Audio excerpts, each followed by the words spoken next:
Данный видеоролик не преследует цели задеть или оскорбить чьи-либо чувства. Ролик был создан исключительно в образовательных и познавательных целях. Берегите себя.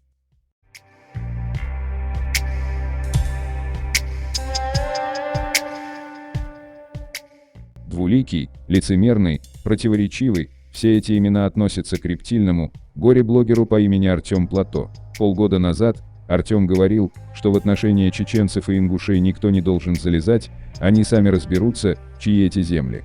Имеется в виду земли Сунжинского района, украденные когда-то воришками из соседней республики Банкрот, и которые чеченское правительство при поддержке целого чеченского народа вернули к себе в родную гавань, так сказать. Давайте послушаем, что говорил тогда Артем Плато. Я считаю, что в отношения чеченцев и ингушей никто не должен залезать. Вы сами там разберетесь, чьи земли. Теперь давайте послушаем, что говорил недавно Артем Плато в своем видео. Последнюю точку поставил прецедент 2018 года с передачей ингушских земель в состав Чеченской Республики.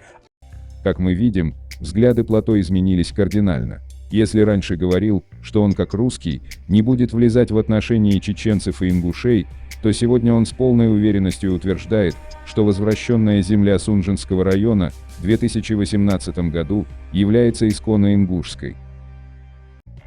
Нам кажется немного странноватым, когда люди, не причастные ни к чеченцам и ни к ингушам, делают подобные выводы. Случай с Артемом несообразный, но в отличие от многих, нам тут все предельно ясно.